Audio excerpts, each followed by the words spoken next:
presidents and the sites that shaped their lives.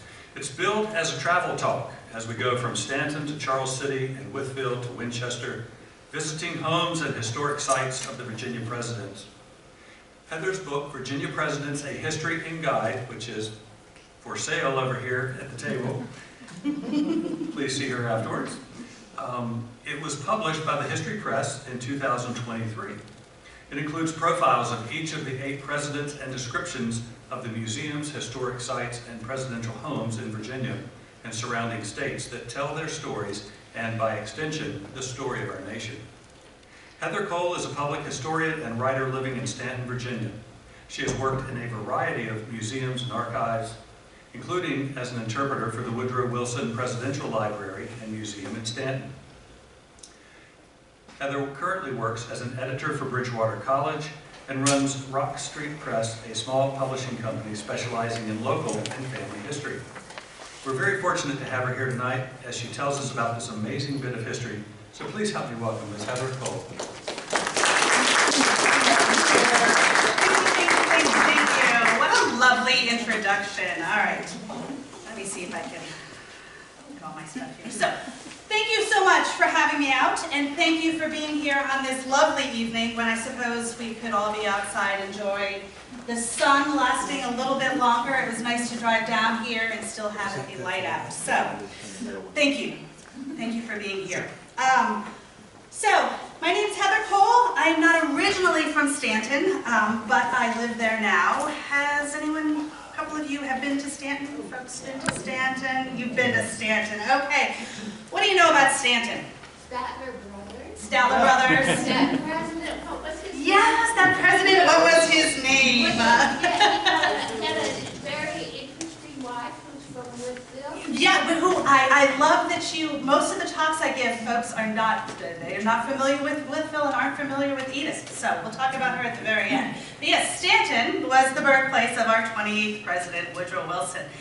And that's kind of where my whole book project begins. A little bit more about me, although Stephen gave me a lovely introduction, a little bit more.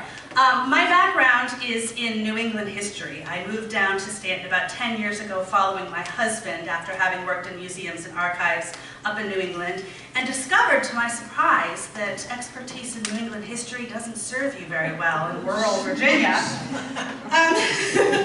But I had young kids at the time. They were about 9 and 10 years old, and somewhere along the way I discovered that Virginia was home to more presidents than any other state. That was one of the trivia that we learned. And so I decided one summer that I would drag my children to all of the presidential history sites. They were 9 and 10. They were willing to do that if I bribed them with some ice cream and cookies. They are now teenagers, and I can't get them out of their rooms to save my life. But it was a lovely little summer that we spent. Fast forward a few years, and I got a part-time job giving tours at the Woodrow Wilson Presidential Library and Museum. And while I was there, I met folks who claimed themselves to be presidential history buffs. That's why I was asking if any of you fell into that category.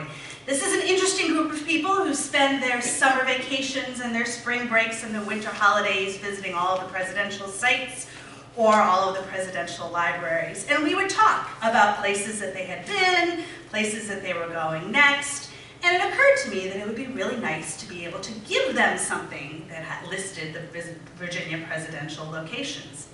One thing led to another. I pitched the idea to the History Press and then published this book in 2023. Stephen has already given a nice description of it. Part biographies, part travel guide. And that's what I'm going to be doing for the next 40 minutes or so, giving you sort of an in-person version of my book, talking a little bit about the 8 presidents born in Virginia, things that you probably knew back in high school but perhaps had forgotten, so we'll remind you of those. And then to do some looking at some of the presidential sites that you can visit to learn more about them. I suspect that many of the sites you've already been to, although perhaps I hope there's a couple that you might not have. And I'd love at the end of the talk to hear from you if there's any places that I miss. Every once in a while when I give this talk, someone will tell me about a presidential related site somewhere that I'd never heard of. So I would love to hear any suggestions from you as to places I should visit as well. So that's the game plan for the next 40 minutes or so. But before we get into the meat of it, this is going to be a little bit interactive. So I'm going to start with a quiz. Now I've already passed out the cheat sheet, but I'm asking you to please place your postcard face down and don't peek at it. There are a total of 8 U.S. presidents born in Virginia. How many of them can we name? Woodrow Wilson. Woodrow Wilson. Washington. George Washington. Madison, Monroe. Madison, Monroe. Jefferson. Jefferson. Tyler. Tyler. There you go. Polk. No. Harrison. Which one? William. William Henry Harrison. Born in Virginia. And I think one more.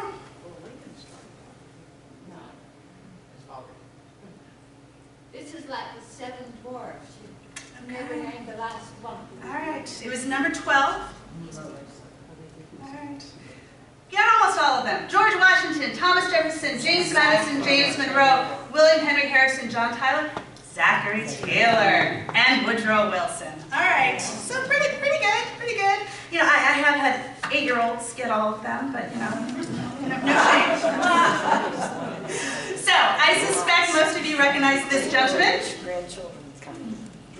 George Washington, our first president, served 2 terms in office from 1789 to 1797. A couple of George Washington trivia. He is the only president to be unanimously elected. He is the only president who never lived in the White House. He did not wear wooden teeth, despite what you might have been told in 2nd grade.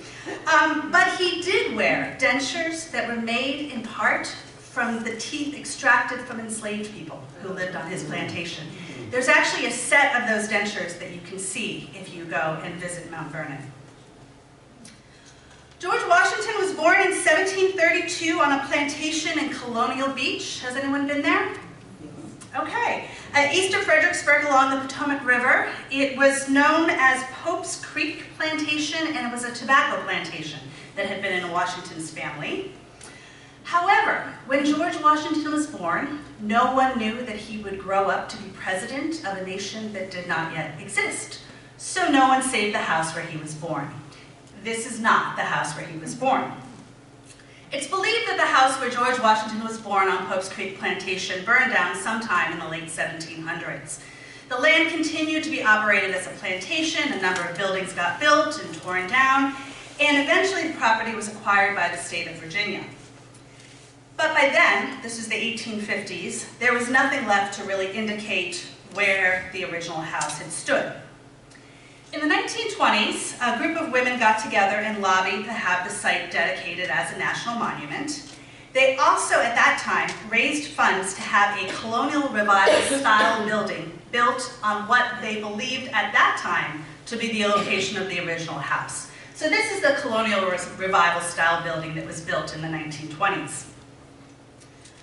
Subsequent archaeological excavations revealed that they got the location wrong. This is a photograph that was taken a couple years ago when I was researching the book. This shows what at the time was believed to be the actual location of the foundation of the house where George Washington was born. And the Colonial Revival House is a couple hundred yards away from there. However, by the time they started finding the original house foundation, the 1920s building was also an antique, so they decided they weren't going to tear that down. And if you go and you visit George Washington Birthplace National Monument, which is part of the National Park Service, if you go and visit today, you'll see that they interpret the Colonial Revival House by telling the story about the women who raised the money to have this dedicated as a national monument. And I don't actually know what the status is of the archaeology projects. Has anyone been there within the last year? Okay. So this is an interesting site because it's an interesting lesson in historic interpretation and how it changes over the years. As we learn more about these locations, we have to redo our interpretation. This is not the only presidential site that is grappling with needing to do reinterpretation, and I'll talk more about that later in my talk. Has anyone been here? Ferry Farm? When George Washington was 6 years old, he moved into Fredericksburg onto a plantation that the family called the Home Farm. It's called Ferry Farm today. Ferry Farm had a similar story to Pope's Creek in that no one saved the original house. The property went through a number of hands, and then finally, in 1996, a group of local residents got together to try to save what remained of the original plantation. A lot of it had gotten sold off for development. There was just a couple of acres that still remained. In 2004, they did some archaeological excavations, found what they believed to be the original foundation of the house that George Washington lived in, and built this reproduction on top of what they believed to be the foundation. We hope that they did better in 2004 than they did in 1920. I suppose time will tell. This is a particularly nice place to visit if you're going with kids or grandkids, because the house and everything in it are reproductions, so they don't get super fussy if a kid happens to touch something. Has anyone been here? Yeah, we got a loyalist in the front, so has anyone else been? Okay, so this is the George Washington Office Museum, north in the Shenandoah Valley in Winchester. This museum is a tiny museum, only open during the summer, and it interprets a particular moment in George Washington's life when he was part of the French and Indian War. It's a period of his life that often doesn't get talked about all that much, but it's believed that this building was his office when he was building Fort Loudon, which is located nearby. Only open during the summer, small museum run by a local historical society, but if you happen to be in Winchester in the summer, check it out. And then this place. Folks have been here? Yeah, if you've been to a presidential site, this tends to be one of the ones that folks have gone to. If you have not, this is George Washington's Mount Vernon, the home that he inherited from his half-brother and moved to with his wife and his wife's son after their marriage in 1759. If you haven't been there in a while, I recommend a visit, although you might want to hold off. They're in the middle of doing some big renovation projects here, restoration projects, which I think are supposed to wrap up sometime the middle of next year. So check their website before you make a visit, because not the whole property isn't open currently. But when you do make it out there, they have a variety of lovely themed tours focusing on various aspects of life on the plantation. They have a lovely, relatively new education center and have reenactments and such throughout the year. One of the best tours that I went on when I was researching the book was actually the Enslaved People's Tour of Mount Vernon. Has anyone done that tour? It takes you through the plantation telling the stories of the enslaved people and ends up at the Enslaved People's Cemetery with a really moving ceremony. It's just a really moving tour. Mount Vernon has done a lot of work to try to identify where enslaved people are buried and to be able to sort of uncover as much information as possible about the enslaved people who supported George Washington's plantation. So, Enslaved People's Tour of Mount Vernon is one of the ones that I recommend. All right, who's this guy? Thomas Jefferson, our third president, best known for Declaration of Independence. Okay, his hair. Okay, so I can always tell where I am if the entire crowd responds in unison with UVA. But no, so we only have one UVA fan here. So yes, best known for the Declaration of Independence. The Louisiana Purchase takes place during his presidency. The founding of the University of Virginia. He also was particularly proud of another document that he authored. Yes. Very good. We've got the history teacher in the second row. The statute for establishing religious freedom in Virginia. Adopted in 1786 and establishes that the Virginia state government will provide no financial support for religion in Virginia. This bill goes on to be the model of the First Amendment to the U.S. Constitution that establishes the separation of church and state. It's something that Thomas Jefferson was particularly proud of. Thomas Jefferson was born in 1743 at a plantation just outside of Charlottesville called Shadwell. There's nothing that remains of the original house where he was born. There's a historical marker. The property, the land, is actually owned by the folks that own Monticello, and they talk off and on about doing some interpretive paths or something there, but there's really nothing other than a historical marker to see. Has anyone been here? Tuckahoe Plantation outside of Richmond? Okay, this is a house that Thomas Jefferson lived in between the ages of 2 and 7 years old. It's located outside of Richmond, and the plantation actually belonged to a friend of Thomas Jefferson's father.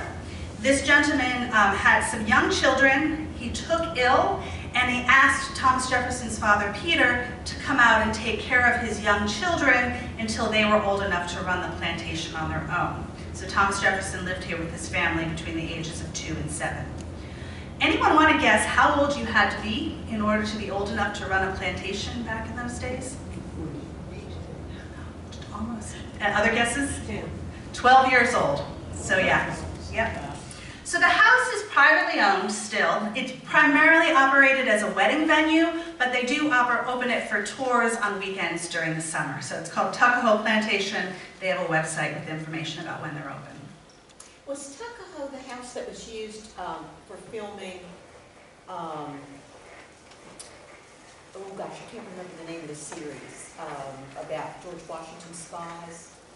I don't know. It may have been. I don't know the answer to that though. Which was, quote, set in New England but filmed in Virginia. So just saying, it blends both your loves. Yes, I don't know, but I will have to look into that. Yeah. How much of that building is original or reproduction? So it's lived in, so they have, and it's been added on to.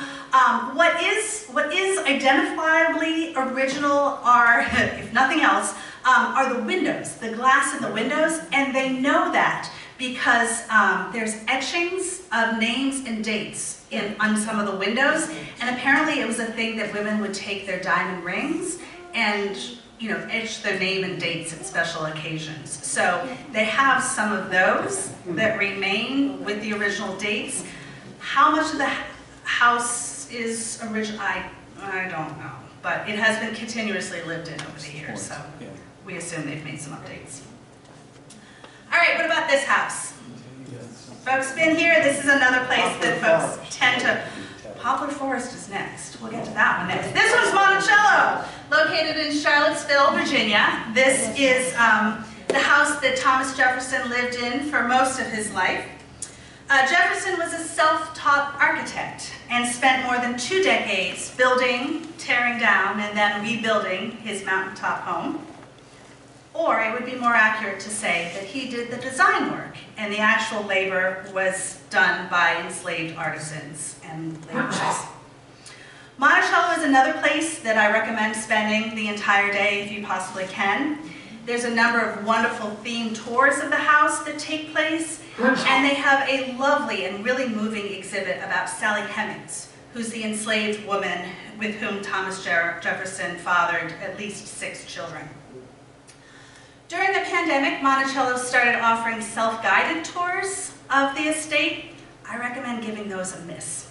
The tour guides at Thomas Jefferson's Monticello go through 6 weeks of intensive training. It's literally a master's level class on all things Thomas Jefferson. And so the tour guides are phenomenally knowledgeable. They are the best part of a visit to Monticello. So I strongly recommend spending the extra money to get a guided tour. All right, this place. This is Poplar Forest. Folks been there? Yeah, okay. If you haven't been there, this is Thomas Jefferson's rural retreat located. So how far is that from here? Okay, so it is still kind of a haul from here. So it's located southwest of Lynchburg. At the time, it was a 2.5-day trip from Monticello down to Poplar Forest. I don't know, how long would it take you to get from there to Charlottesville today? Okay. Poplar Forest was also designed by Thomas Jefferson and built by his enslaved staff. After his death, it passed out of the family and was nearly destroyed by a fire. The owners built a remodeled house on the original foundation, which is actually interesting. It's an octagon-shaped foundation. If you had toured the house anytime between in the 80s or the 90s, anyone been toured in the 80s or the 90s? Okay, what you would have toured was basically the owner's idea of what it might have been like. Starting in the 90s, however, the Corporation for Jefferson's Poplar Forest, which is the organization that owns it now, started doing a comprehensive restoration and rebuilding, basically taking it down to what was left of the original house, and then used Thomas Jefferson's original plans and brought in skilled artisans from around the world to do everything from the crown molding to the intricately designed floors, are all done based on the plans that Thomas Jefferson left. So the final product is more restoration than renovation, but I do think that they got as close as they possibly could to what it would have looked like in Thomas Jefferson's time.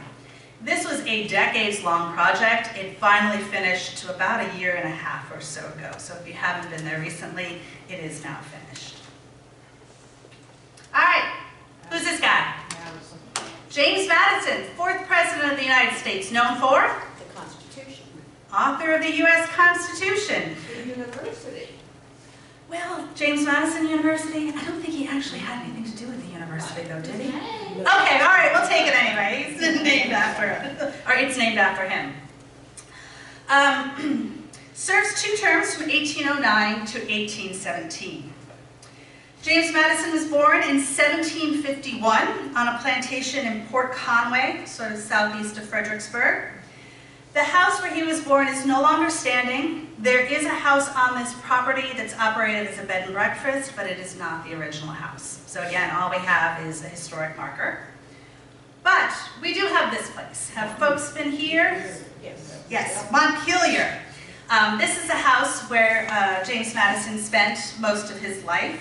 It's on property that originally belonged to his grandfather. The house had originally been a single-family home that was expanded into a 2-family and then redesigned during James Madison's life. If it looks a little bit familiar, it is because Madison and Jefferson were good friends. Jefferson advised him on a lot of the design and architectural details.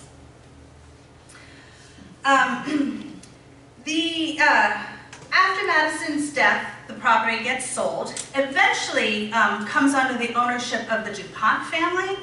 And if anyone had visited Montpelier maybe 20 years ago or so, you probably saw some of the remnants of the DuPont family things in the house. They have since taken the entire house back to as it would have looked during James Madison's time, pulled out all the DuPont's things, and they have a room in the museum that sort of tells the story of the DuPonts. Another thing that Montpelier does really well is archaeology. And they have an active volunteer archaeology program where you can go out and observe, or you can stay for a week and help their archaeologists with a dig. It's really an active program, and if you have any interest in archaeology, they have information on their website about how you can go out during the summer and help out. I had mentioned that the Enslaved Peoples Tour at Mount Vernon was one of my favorites. My absolute favorite tour is actually the family-friendly tour at Montpelier. Has anyone been on that tour? No. Okay. I went on this tour with my kids, who were, again, about 9 and 10 years old at the time. And it's particularly a little bit unique in that it doesn't focus on telling the story of the Madison family, or really even the house. Instead, it focuses on telling the story of how we know what we know about the past. So you go into one room and the tour guide has a scrap of fabric, and you go into another and there's a letter, and you go into another and they've got some other sort of artifact. And they talk about how the archaeologists find these items and then how historians use these items to create understanding about the past. My 9-year-old was so engaged in this process that for weeks afterwards, he was looking for artifacts everywhere we went, which just did my mama's heart so good, because that's what we want, right? Like, I don't really care whether they remember what year Madison was born, but to be excited and feel like they can do history themselves is absolutely what we want. So, the family-friendly tour at Montpelier. Put that on your list. Monroe Doctrine. Monroe, yeah, okay, you're anticipating my question. James Monroe, our 5th president, served 2 terms from 1817 to 1825, known for the Monroe Doctrine, which was what? What was the Monroe Doctrine? It said outsiders would not be involved in the United States. Yeah, The Europeans stay away. yes. Western Hemisphere. Yes, so this is a time period, so 1817 to 1825. He actually, I believe it's 1823. Yes, 1823 is when he states the Monroe Doctrine. So this is a time period where, nations in Central and Southern America are sort of agitating, for change. We've been through the American Revolution, and Monroe says to Western Europe, you need to consider the Western Hemisphere closed to colonization. We're not going to fight any more fights. You need to consider it closed. And that serves as a basis for, the foreign U.S. international relations for many years after that. So, Monroe is born in 1758 in Colonial Beach, not far from where George Washington was born. Like Washington, no one knew he was going to be president. Nobody saved his house. But what did get saved was an engraving of the house where James Monroe was born. And they did, as this story is becoming common, they did an archaeological survey, discovered what they believed to be the original foundation of the house, and used this one engraving to design and build this reproduction. This only just opened within the past 5 years. And they have the house that you can go through, and then they have a small museum that tells the story of James Monroe's life as well. Has anyone been here? Okay, if you're visiting George Washington's birthplace, this isn't terribly far, and you can sort of visit both of them at the same time. But the place that Monroe is often most associated with is Highland in Charlottesville. Has anyone been there?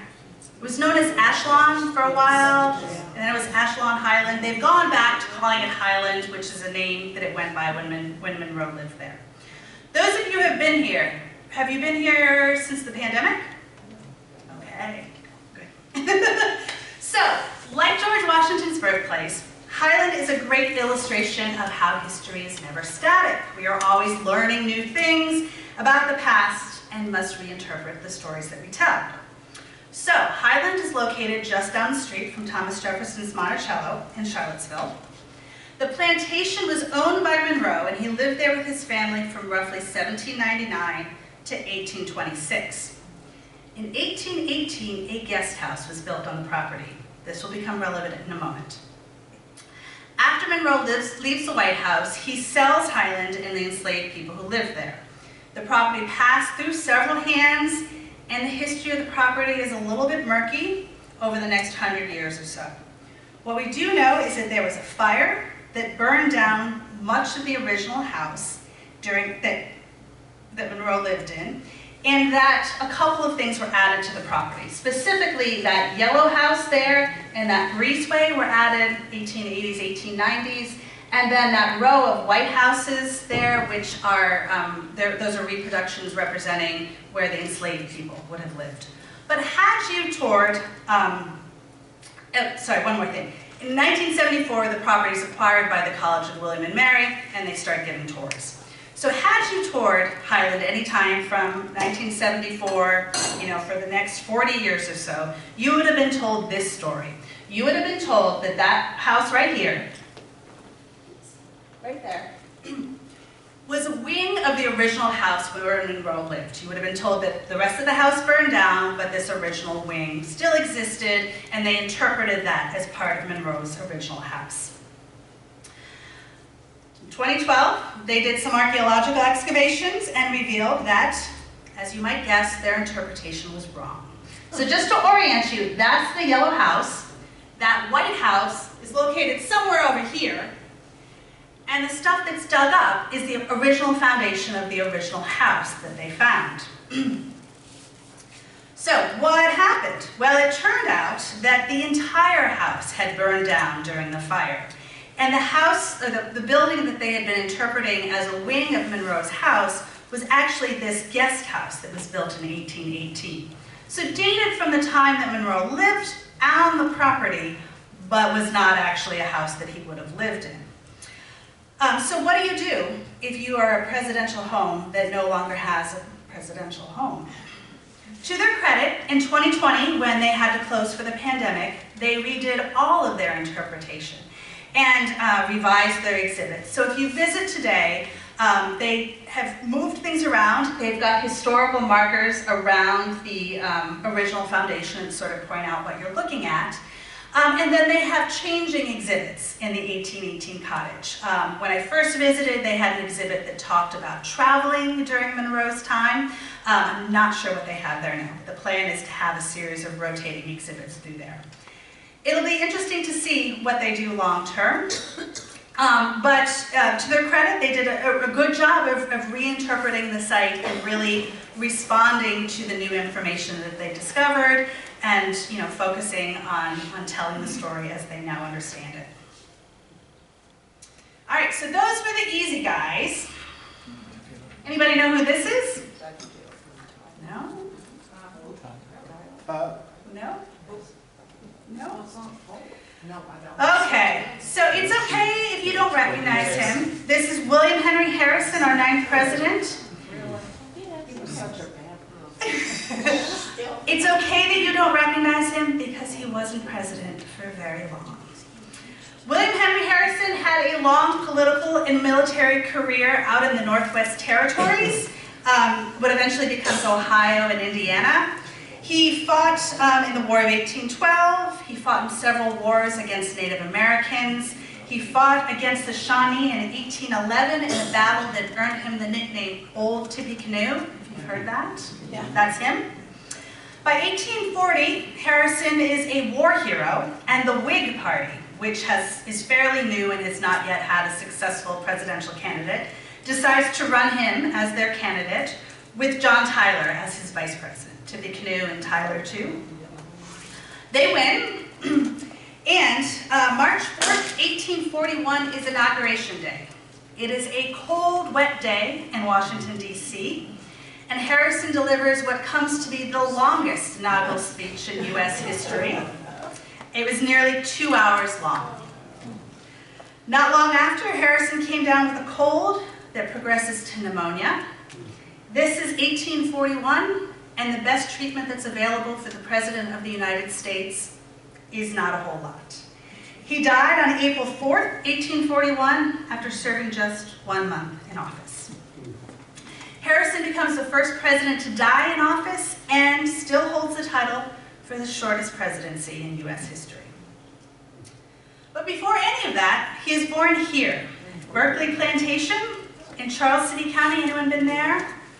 This is along Route 5, which is sort of runs along the James River between Richmond and Williamsburg. There's a bunch of Whitney Plantation is along here. Okay, that's where we're talking about.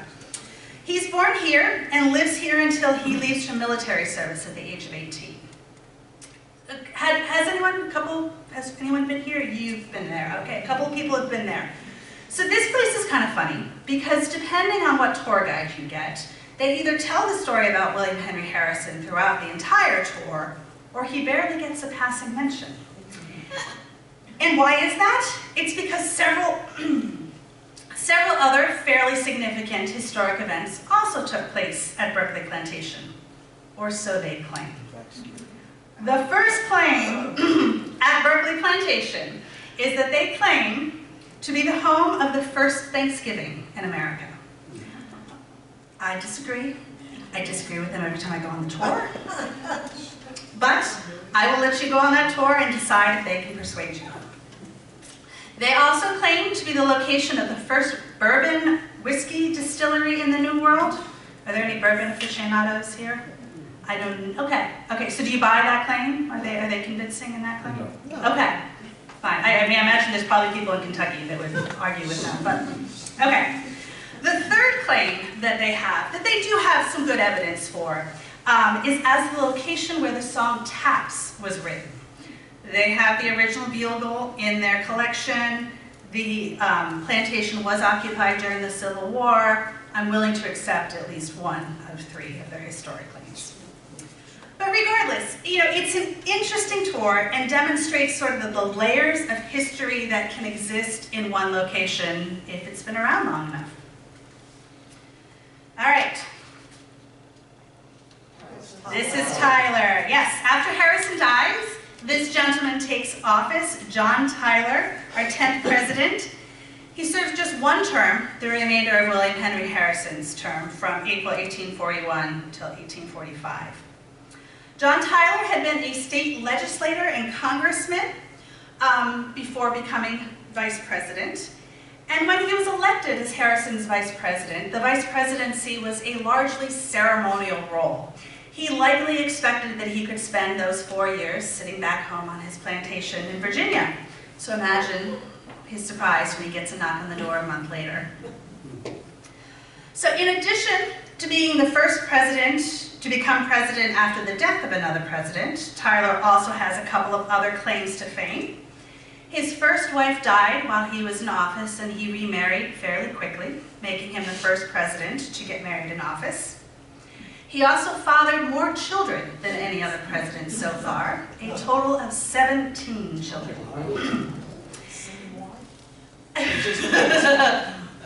How could that have happened? 17 children.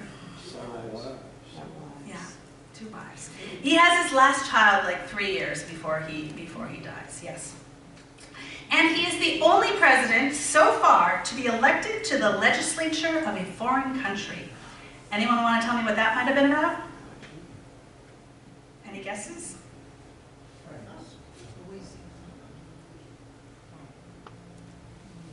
He was a loyal Virginian. And when the Civil War breaks out, he is elected to the Confederate legislature. He never serves. He actually dies before he takes office, but he is elected to serve in the legislature of the Confederate States of America. All right, before any of that, he's born in 1790 at Greenway Plantation in Charles City, not far from where Harrison was born. The house is privately owned, but there is a historical marker. If you want to go visit a house to learn about John Tyler, just down the street from where he was born is this house, Sherwood Forest, also located along Route 5 in Charles City County. Has anyone been here? Okay. After he leaves the White House, Tyler retires here with his second wife. The house has a couple of things that are interesting about it. It's believed to be the longest wood frame house in America. And the wing on the right-hand side is specifically designed to be able to dance the Virginia reel inside. Apparently his second wife was a fan of that dance, so whatever those proportions are, that's how it's designed. Sherwood Forest is also interesting because it is still owned and used by the Tyler family. And as of about 1.5 years ago, John Tyler's grandson was still alive, not living in the house, but still alive. Which I always like to sort of think about this. John Tyler was born when George Washington was president, and here we are in 2025, and his grandson is still alive. How does this happen? Much younger second wives. That enables that thing to happen. So, anyway, the grounds of Sherwood Forest are open year-round. You can park, wander around, might run into a family member. If you want a guided tour, you need to book it in advance on their website. All right, moving right along. This is one you guys all forgot.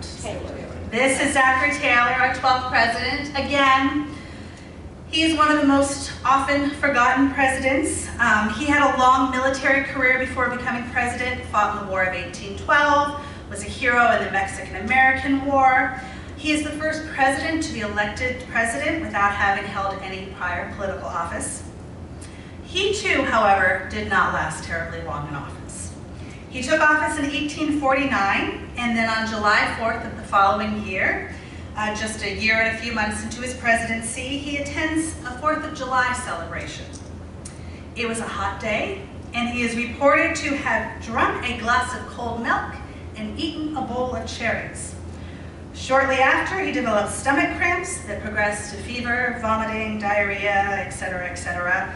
Again, this is 1850, not a whole lot is available, and he's dead 4 days later. There were rumors that he might have been poisoned. Rumors that persisted all the way until the 1980s, when his body was exhumed and tested. Want to know the result? You'll have to read my book. We don't have a lot to tell us about Zachary Taylor. He didn't live here very long. His family was actually traveling from Philadelphia to Kentucky while his mother was pregnant with him. Someone in the traveling party took ill. They stopped in Virginia for a couple of weeks. She gave birth. They continued on to Kentucky, which is where he lived most of his life. We can take credit for him because he was born here, but we don't have a historic house that tells his story. The closest we have is, again, a historical marker outside of Gordonsville on the property where he was born. If you want to visit someplace to learn a little bit about him, my recommendation is the Orange County, or the James Madison Museum of Orange County Heritage in Orange. Has anyone been there? Tiny, okay, it's a small little historical society in downtown Orange, such as it is, that has an exhibit that talks about the lives of all 8 Virginia presidents. And among the things they have there is actually Zachary Taylor's bed. You can also venture down to Louisville, Kentucky, which is where he had his plantation and is where he is buried. But that's pretty much it. So, if any of you happen to have a spare $1 million or so and are looking for something to spend it on, you might consider building a museum to talk about the life of our 12th president. And if you do that, let me know and I will include it in my talk. And last but not least, we skip ahead in time to the only 20th century president born in Virginia, our 28th president, Woodrow Wilson. Woodrow Wilson was president of Princeton University and governor of New Jersey before serving 2 terms as president, 1913 to 1921. During his presidency, he sees us through World War I and later receives a Nobel Prize for his efforts to build the League of Nations, which is to be an international peacekeeping organization that will make sure we never have another world war. Woodrow Wilson is born in Stanton, Virginia. His father was a Presbyterian minister, so this was actually the manse that belonged to the church. Wilson lives here with his parents, his 2 older sisters, and 3 enslaved people that were leased by the church from a local farmer to serve the Wilson family. And this is always where I like to pause for a minute and just acknowledge that all 8 of the Virginia-born presidents grew up in homes that were supported and served by enslaved people. And the first 7 of them brought enslaved people with them to the presidential mansions. And in fact, the first 7 would not have been able to become president without the efforts of the enslaved people working back home on their plantations. You know, this is a time period where it doesn't pay much to be a congressman or a senator or a president. And the only way you can have a life in politics is if you have an independent source of income. So Washington, Jefferson, Madison, Monroe, Tyler, Taylor, and Harrison all relied on the labor of the enslaved people making money for them back at their plantations. Now, of course, by the time Woodrow Wilson becomes president, slavery has been abolished, but he did indeed grow up in a house with enslaved people. The Woodrow Wilson birthplace is now part of the Woodrow Wilson Presidential Library and Museum. They've got the birthplace that you can tour, and they also have a museum. You said some of you folks have been to Stanton. If you haven't been to the museum recently, I recommend giving it about another year. They are in the early stages of doing a big renovation that's going to expand the museum up to the 2nd floor and literally double the amount of exhibits that they have. And one of the things that they're doing, which I think is much overdue, and I'm really glad they're doing it, is the 2nd floor of the museum is going to be telling the story of the impact of some of Woodrow Wilson's policies on ordinary people. So they've selected, I think, 6 or 8 folks and are going to sort of be telling their stories and how Woodrow Wilson's policies as president impacted them. So I think all of this is due to open in summer of 2026. So put that on your calendar for a visit to Stanton. Woodrow Wilson only lived lives in Stanton for like the first 18 months of his life, but we can still claim him because he was born here. After that, he moves further south with his family to Augusta, Georgia. Has anyone been to this, the boyhood home of Woodrow Wilson in Augusta, Georgia? So it's operated as a historic house museum. You can tour it. And then he spends his teenage years in Columbia, South Carolina. And the house that he lived in has been turned into the Museum of the Reconstruction Era, which I have not been to. Has anyone been to this? Okay, it's on my list. Eventually I'll make it down there. And then the fourth place that you can go to learn about Woodrow Wilson is his house in Washington, D.C. Have folks been there? Okay. After Woodrow Wilson leaves the White House, he retires to this house in Washington, D.C. with his second wife, Edith. Edith ends up outliving him by like 20 years, and she lives in here until her death, at which time she turns the house and its contents over to the National Trust for Historic Preservation, who operated as a historic house today. It's nice, they have a lot of Wilson stuff in the house, including his office with books, and they have another room that's full of all sorts of art and souvenirs that were given to the Wilsons by dignitaries from around the world, back when you could keep that stuff when you left the White House. So that, those are the eight Virginia presidents and their homes. If we have time, do we have time? Do we have another minute or two? Okay. In addition to the 8 Virginia presidents, there were also first ladies born and living in Virginia. Unfortunately, to my knowledge, there is only one museum that tells the story of a first lady in Virginia. And that is, anyone know? Edith Bowling Wilson, Woodrow Wilson's second wife, who has a fascinating story of her own, completely separate from Woodrow Wilson. This is a photograph of her and Woodrow Wilson. She was married to a wealthy Washington, D.C. jeweler who dies. She runs his business and then marries Woodrow Wilson. Woodrow Wilson, as many of you probably know, ends up having a stroke halfway through his second term and is basically bedridden for the last 18 months of his presidency. Edith Wilson steps in and runs interference between a bedridden Woodrow Wilson and his cabinet and Congress and the press. In fact, this photograph, does anyone know the story about this photograph? This is one of my favorite photographs. So at some point during his presidency, I don't remember, during the last 18 months of his presidency, I don't remember exactly when it was, the press started agitating about, why haven't we seen him? Why haven't we seen him? So Edith and his doctor staged this photograph that is to appear as if he's signing some document or some sort. At this particular moment in time, Woodrow's actually paralyzed on his left side, and he's no more capable of signing that document than anything. But they staged this photograph, released this photograph, and everyone's like, oh, okay, things are fine, we'll keep going. But I think it shows some of the savvy that Edith had in both being able to navigate the politics of this in a time period where that was not a common thing at all, but also really knowing her husband. The historians have done enough work to really believe that Edith didn't do anything that Woodrow wouldn't have wanted her to do anyway. She just, she was an extraordinary woman. Anyway, she grew up here. Has anyone been to the Edith Wilson Museum? It's in Wytheville, which, how far is that from here? Is that? Hour. 75 miles. Okay, so it's still kind of far. Still, you just keep going down 81 forever and ever and ever. Her father had a big plantation that he lost during the Civil War, and then reinvented himself as a businessman down in Wytheville. Back then and now, the first floor of most of this business block are businesses, and then they would have lived on the second and third floor.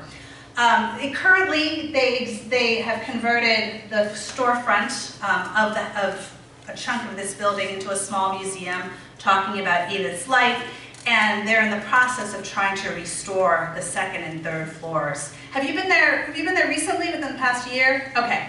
So it's you guys know about small museums and fundraising and what that takes. So it is not fully restored, but they're working really hard to raise money and do the best that they can. So if you happen to be in Wytheville for any reason, the Edith Bowling Wilson Museum, I recommend. If I may, Yes. I would like to tell an obscure fact about Edith. Please. She's a direct descendant of Pocahontas, I do remember that trivia. Yes. the mother of our country, Pocahontas. Yes. Everyone in Jamestown would be dead without her. And then she went to England and she died, but not before she gave birth. And if I remember correctly, there's something in the Wilson House in DC, either a drawing or something that's in her room in that house that speaks to the connection to Pocahontas. Yeah, I think that was how I had known about that. Two strong women. Yeah, absolutely. All right, so that brings us to the end. I'm just a little bit over time, but thank you guys for bearing with me. I'm happy to take questions, comments, thoughts on other places that I should visit. But before I do that, I always like to end this talk with a little bit of a request.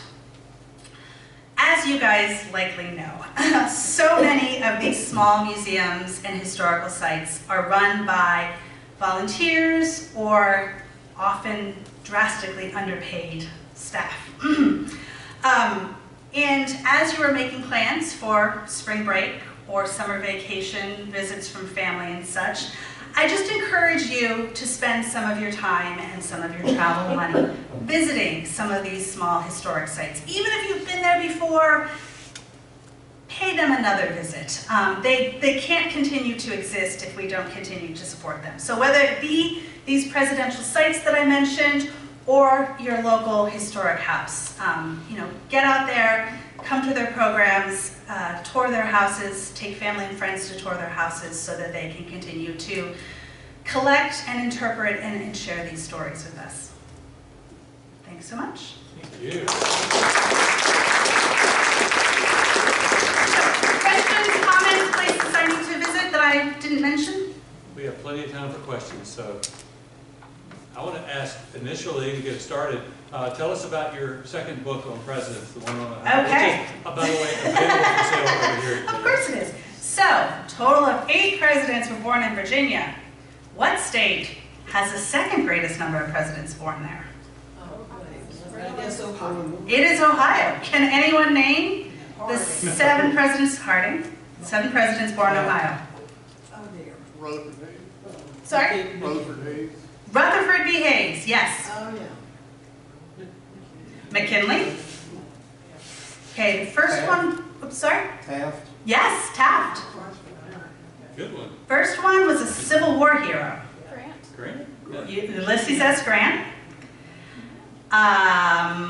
Grant Hayes. After another one was the grandson of a Virginia-born president, Oh, not Harrison. Benjamin Harrison. Yep. And I think we've got 2 more. Another guy assassinated in office. McKinley was assassinated. This guy was assassinated as well. Garfield. James Garfield. And then the last guy had a little bit of a different career path to becoming president. He was a newspaperman before becoming president. Was involved in lots of scandals during his presidency, but he managed to keep them all out of the news until after he died. He died in office. Wasn't assassinated, had died of a heart attack. Hardy? Yes, Warren Harding, very good. Okay, so yes, so after I did the Virginia Presidents book, I went and I did one on the 7 Ohio presidents. Same sort of thing, short biographies of the presidents and then information on the museums and historic sites in Ohio and elsewhere that you can go to learn more about them. So if anybody has an Ohio connection and wants to talk to me about Ohio presidents, I'm happy to talk about it. So thank you for asking. Any other questions about the book that we heard about tonight? Yeah. A comment that are maybe not factually documented, but there is rumor that during the Civil War, where the college ran a campus, that there were 3 future presidents camped out there. Garfield, McKinley, and Rutherford Hayes were all on the bivouac that came through this area. That is that's totally possible because they all served together, and yeah, that's Okay. Do they have a particular location marked where they stayed, or? I've heard that it was in the area around the Roanoke Okay. College, I had not heard that. but I don't know how factual. Okay. But like you say, it's very probable. Yeah, absolutely. Yeah. Which one, other than Washington, do you think was the most consequential, right, of the Virginia presidents? Well, after what, I mean, probably Jefferson, right? I mean, we're still talking about him, we're still debating his stuff today. I mean, Congress came yeah. from the foundation of his books, because But you left off another piece of Madison, which is the Federalist Papers, which balances a lot of the ideas of Jefferson. So together, Yeah, they're both consequential. absolutely. You know, to me. well, I never felt that the two of them were exactly the same when we were in the founding years. But then after a while, Madison just went along with what Jefferson did, like those Virginia, Kentucky resolutions. Well, I haven't brought this stuff along. No, but yeah. But you cannot forget about Washington. Yeah. And where I lived in Georgia and taught, one idea that the Board of Ed in the state wanted to do was to start the study of U.S. history at the Civil War. And forget, yes, but they didn't follow through. That dear-brained idea. That's amazing. Wow. Yeah, glad that didn't work out. Was there a question? Just wondering about your methodology when you start writing. Oh, Okay, you've got an assignment and a nice big check, and you're going to start writing about Ohio, like you were Yeah. talking about. What's your first source you go after? Is it newspapers? Find out what the flavor of the day is before you do? so I should first say, if you can't tell by how big this is not an academic tome in any way, shape, or form. Okay. I did not do any real original research. Enough has been written about these guys that all of my sources were secondary sources. So really my process was to, in most cases, I reached out to the museum or historic site, sort of the main one, got their recommendations on, hey, what are the sources that I should read to learn what I can about this guy, read what I could, went, in most cases, visited each of the sites twice, did some tours and sort of collected that information, and then kind of just started writing. It would be a very different process, I think, if I were working on an academic, manuscript of some type. But yeah, so this was no real original research. There's nothing earth-shattering in any of this. It was a little trickier, for some of them. Zachary Taylor, there's not a whole lot written about him, and certainly when I got to the Ohio presidents, not as much. There's got to be 1,000 books written about George Washington. That's less the case, when you're talking about Benjamin Harrison. But really, for these particular books, read what I could, visited the sites, synthesized that in my head, and then just sort of started writing. Has anyone done any books with Arcadia or the History Press before? These books, the publisher has kind of a formula that you need to follow. So the chapters aren't particularly long. I think they're probably about 15 to 20 pages each. So there's not a whole lot in there. So yeah, I don't have any profound insights on how to do that. Just read. I was going to add too, with History Press, you're not going to get a big fat check. No, but if you want to write a big fat check, I will write whatever you like. Did that answer your question, or? Okay. Natalie, you have your hand up? Well, I just had two comments, and the first is,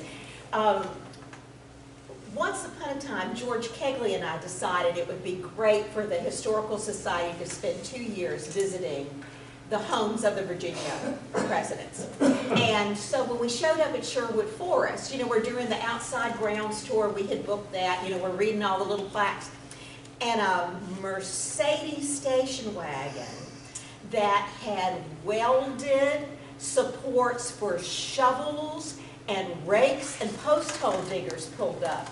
And that was the grandson.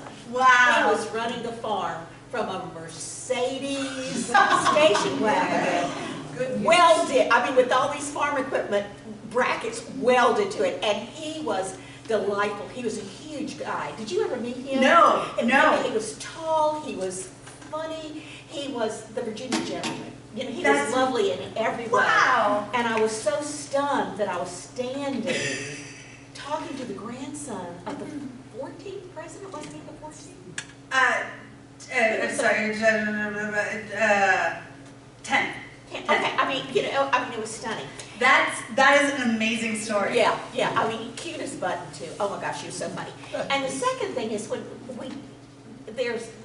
you think about the Virginia First Ladies, Martha Washington's story is so incredible. And do you know the name of the plantation where she was born? Do you know the name of that? It's had several names, by the way, but I don't. it was the White House. Was it? Yeah. Okay. I think that's ironic. But all the improvements that were done to Mount Vernon were basically done with her money. So that's, you know, it's George Washington's home, but it's Martha Washington's legacy. Yeah, and I will say, you know, I do think particularly the big places, Mount Vernon, Monticello, Montpelier, are starting to do a much better job of telling the stories, not just of the enslaved people, but of the women. And I appreciate the effort that they are making towards, you know, realizing that just like the plantations couldn't run without the enslaved people, that the women, the first ladies and the daughters in some cases had significant impact during the time and sometimes after their deaths as well. So yes, we need to remember the ladies. And by the way, I like the way you presented things with these to start with, piqued our interest, and I like being involved, Okay. like you involved us. I think Thank that's you. good. Thank you. I was just going to follow up with that. If we're talking about the women, we also should recognize that the only reason that Mount Vernon still exists is because a group of women, the first preservation society in the United States, decided they were going to save it. Yes, The ladies auxiliary gosh, of something yes. or another, but yeah. who began actually operating the house for tours before the Civil War, which is amazing to think that went back. But I was also going to mention, if you're looking for more presidential Virginia places, talking about Jefferson, you should also add in the Wren Building at William and Mary, since he was a student there, and he actually was asked to do some sketches for remodels to the building. They never happened, but he did. I didn't know that. He did do some sketches. I did not know that. He went there, right? Yes. That's Yes, right. he was Yeah. housed there in 1760s. Yeah. Time for one more question? Another comment, Bud Robertson from Virginia Tech knew Tyler's grandson personally, of course, and he tells us stories that they went to see each other and they were exchanging pleasantries. He says, "How are you, Bud?" And he says, "Hi, John. How's the family?" And he says, "Family? They're all dead." That's great. Heather, thank you so Thank much. you. Thanks you so much for listening. Don't forget, the books are available right over here.